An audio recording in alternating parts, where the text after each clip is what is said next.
তারপর 7 নম্বর ম্যাথটা দেখো। তো 7 নম্বর ম্যাথটা করার জন্য তোমার ত্রিকোণমিতি একটা সূত্র জানতে হবে।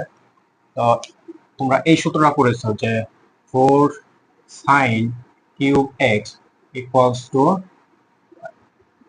3 sin x minus sin 3x। ওকে, তো এই সূত্রটা কি এখানে দেখতে পাচ্ছ যে 3 sin x, x এর জায়গায় কি পাই এক্স, এবং sin 3x। ওকে, শুধু x এর জায়গায় পাই এক্স আছে।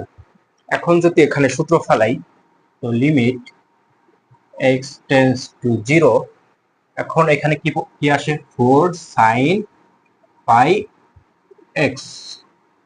ওকে, নিচে কি x³। তো দেখো এখানে কি পাই এক্স আছে, এটাকে এমনি করে দিই যে limit x tends to 0, 4 into sin πx divided by x, এটা হোল কিউব করে দিই। তো খেয়াল করো এখানে কি পাই এক্স আছে, কিন্তু এখানে কি শুধু এক্স, তো আমরা নিচে পাই গুণ করে দিই। কিন্তু এই কিউবের কারণে এখানে কি আমরা পাই কিউব গুণ করে দেই ব্যালেন্স করার জন্য। তো এখন যদি আমরা সূত্র অনুসারে মান বসাই, তো এইটুকের মান আমরা কত পাই 1 এবং পাই কিউব।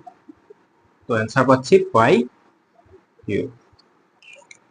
তারপর দেখো 8 নাম্বার। তো এই ম্যাথটা কি ঢাকা ইউনিভার্সিটিতে 15-16 অ্যাডমিশন টেস্টে এসেছিল। তো এটা কি একদম সিম্পল একটা ম্যাথ, অর্থাৎ এখানে শুধু এক্স দ্বারা হর এবং লবে ভাগ করলে কি ম্যাথ শেষ। Sine 7x minus sine x divided by x sine 6x divided by x. তো এক্স কে কি ডিস্ট্রিবিউট করে দিই, উপরে কি তাই sine 7x x minus sine x divided by x, এবং নিচে কি sign 6x divided by x। এখন যদি আমরা 7 দ্বারা গুণ করি এবং ব্যালেন্স করার জন্য 7 দ্বারা গুণ করে দেই, এখানে ব্যালেন্স করার প্রয়োজন নেই, কারণ এখানে কি x এর জায়গায় x ই আছে। তো নিচে 6x আছে, এখানে আমরা এখানে কি 6x বানিয়ে দিই। তো ব্যালেন্স করার জন্য 6 দ্বারা গুণ করে দিই। এখন যদি সূত্র ফেলাই যে লিমিটের সাইন এই যে x ডিভাইডেড বাই x, এটার মান কি 1। তো এটার মান কি আসে 1, এটার মান 1, এটার মান কত পাচ্ছি 1। তো পরে থাকে 7 মাইনাস 1 ডিভাইডেড বাই 6, অর্থাৎ আলটিমেট আনসার কি 1। তো এই মাত্রা দেখো রুয়েট 7 এবং 8 অ্যাডমিশন টেস্টে এসেছিল। তো এই ম্যাথটা করার জন্য একটা সূত্র জানতে হবে। তো ত্রিকোণমিতিতে এই সূত্র পড়েছে যে cos c minus cos d। তো এই সূত্র কি 2 sin c plus d by 2 sin d minus c by 2। তো এখানেও কি সূত্র ফেলাইলে কি আসে 2 sin এই 7x এবং 9x কে যোগ করে দিই, যোগ করলে কত আসে 16x। 16x কে আমরা যদি এই যে 2 আছে যেহেতু 2 দ্বারা ভাগ করলে কি 8x পাই, ইন্টু সাইন এখন 9x মাইনাস 7x, এখানে কিন্তু d মাইনাস c, অর্থাৎ 9x মাইনাস 7x করতে হইব। তো এখানে কত পাই শুধু সাইন x ডিভাইডেড বাই, এখানেও কি same formula sine 4x into sine 5x minus 3x divided by 2, অর্থাৎ সাইন x পাই। তো এখন সাইন x এবং সাইন x কি আমরা কেটে দিতে পারি, সাইন x কাটা ইন্টু কাটা, তো থাকে কি sign 8x by sine 4x। এখন তো easy, sign 8x divided by 8x করে দিলাম, এবং ব্যালেন্স করার জন্য কি 8, নিচেও sine 4x divided by 4x into 4। Okay, এখন সূত্র ফলাইলে উপরে এইটুকের মান আমরা কত লিখতে পারি? এইটুকের মান আমরা লিখতে পারি 1, এইটুকের মানও কি 1। তো পরে থাকে 8/4 অর্থাৎ 2। তো বইয়ে 16 এবং 17 অ্যাডমিশন টেস্টে এই মাত্রা এসেছিল। তো কি বলছে দেখো, যদি একটা ফাংশন দিয়ে বলছে f(x) function equals to sin x বলে দিছে, হলে তবে লিমিট h টেন্ডস টু 0 এবং এটার মান বের করতে বলছে। তো এটা কি, এখানে যদি আমরা f(x) প্লাস n(h) বসাই তাহলে আমরা আউটপুট হিসেবে কি পাই? sin x প্লাস n(h) এবং f(x) বসালে কি সেম, কোনো চেঞ্জ হয় না। ওকে, এখন এই মানগুলো আমরা যখন এটাই বসাই, দেখো এ লিমিট h টেন্ডস টু 0, তো function of x plus nh, এখানে এটার পরিবর্তে আমরা কি লিখতে পারি? sin x plus nh। তো sin x plus nh minus, এটার ক্ষেত্রে কোনো সেন্স নেই, fx এর মান তো বলেই দিচ্ছে, fx equals to sin x divided by h।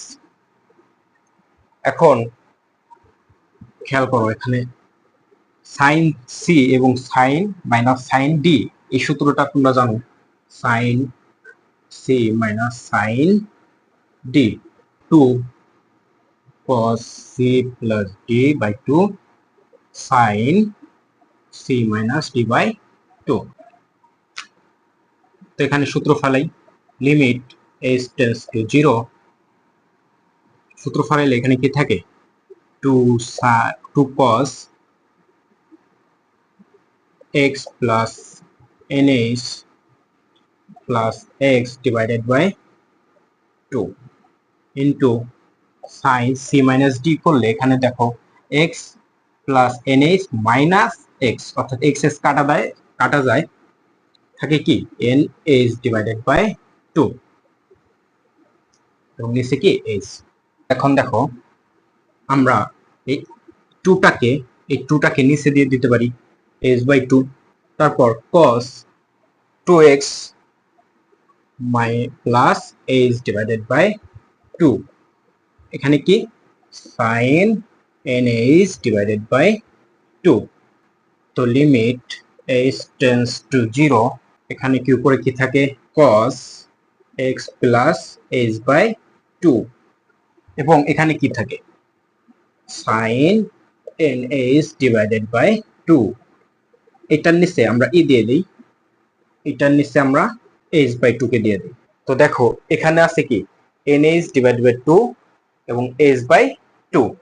তো এখানে শুধু আমরা যদি একটা n যুক্ত করে দেই, এটার মধ্যে কি সেম হয়ে গেল x এর মান। এখন ব্যালেন্স করার জন্য এখানে আমরা n দ্বারা একটা গুণ করে দেই। তো এখন যদি আমরা লিমিটের ফর্মুলা বসাই, তো এটার মান আমরা পাচ্ছি কত? 1। এবং এখানে h এর মান যেহেতু 0, এইটুক 0 হয়ে যায়, তো পরে থাকে n cos x এবং এটাই হলো আমাদের কাঙ্ক্ষিত যে ফলাফলটা। তো এই ম্যাথটা দেখো, এই ম্যাথটাও কি একটু আগে যে বইটার একটা ম্যাথ করলাম ওইটার মতোই same.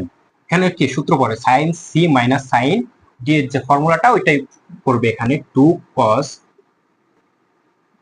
x plus y by 2 sin x minus y by 2 divided by x minus y limit.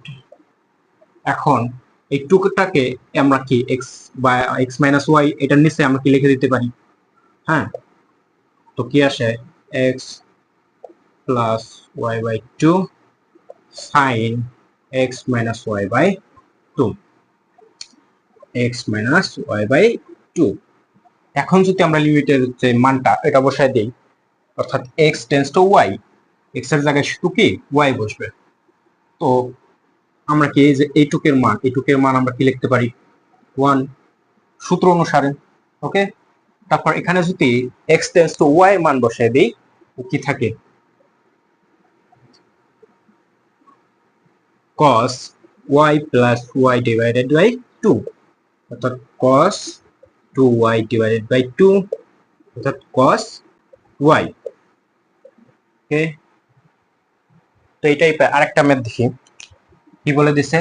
Limit x tends to y 10x minus 10y divided by x minus y।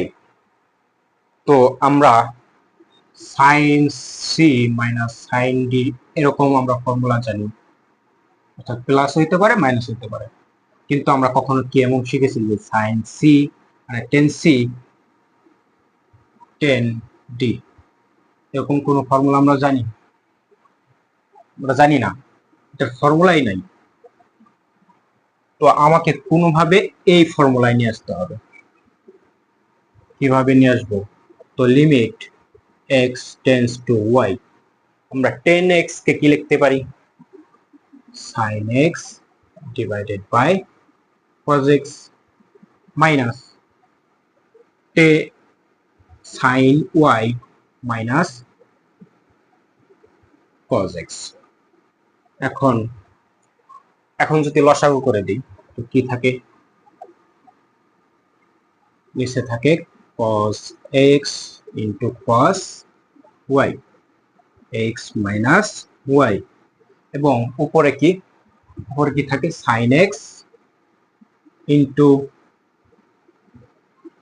এটা x হবে না, এটা হবে কি y, cos y minus cos x sin y। দেখো তো উপরেরটা কি একটা সূত্রের মতো লাগে না? sin a cos b minus cos a sin b। তো এই সূত্রটা কি? sin a minus b এর যে একটা ফর্মুলা আছে, এই ফর্মুলায় করে যায়।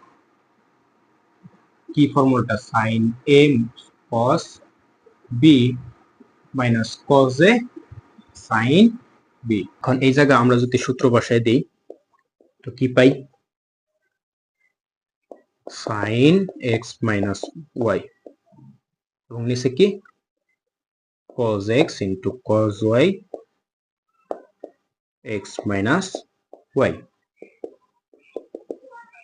তো এখন যদি লিমিট বসাই, অর্থাৎ লিমিটের ফর্মুলা অনুসারে আমরা এই যে এটাকে কি লিখতে পারি? sin x minus sin y, এটাকে আমরা লিখতে পারি 1।